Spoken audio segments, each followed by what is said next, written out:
Hi roommate, I'm going to show you really quick how to log on to Benchmark Advanced on your computer. So first things first, you're going to log into Clever. You can kind of see it, oops, towards the top. I'm borrowing Jacqueline's because the teacher one looks very different. So anyways, you're going to scroll down towards the bottom to where it says Benchmark. If you want this to be at the top, you literally can just put that little heart and then guess what?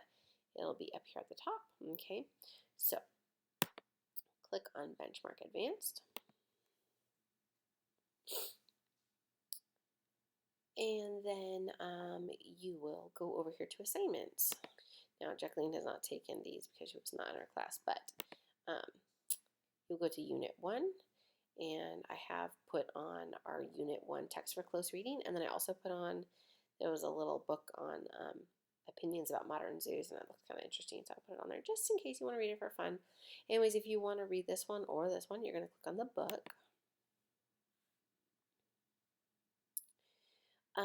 And you can see the text is right here. Okay, so you can flip through the pages.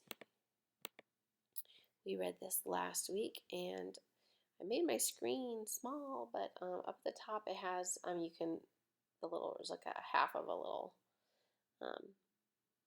play button. If you want the computer to read it to you, it will. So this week we're actually going to read the state government and its citizens.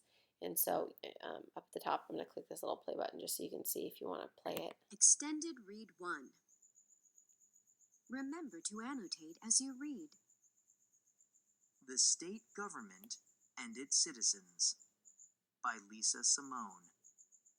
In the United States, the national and state governments. Okay, so if you want to listen to it, you can. If you would rather just read it on your own, feel free. There are some tools over here on the side. You can, if you want to zoom in, you can make it bigger or smaller. Also, if you would like to highlight, you can use the highlighter. If you see something that you want to write down, you don't want to forget, if you need to fix that or erase it, you can click on the eraser. So some tools you can use, okay? So yeah, you guys are going to read pages 12 and 13 and then 14 and 15, okay? So these 4 pages, and then you'll read the rest of this later this week. Apologize about that. Okay, so that is how to get on there. So again, one more time, go on to Clever, click on Benchmark Advanced. Once you're in Benchmark, you will click on Assignments, Unit 1, open your book, and it'll open up. Voila. Okay. All right, thanks guys.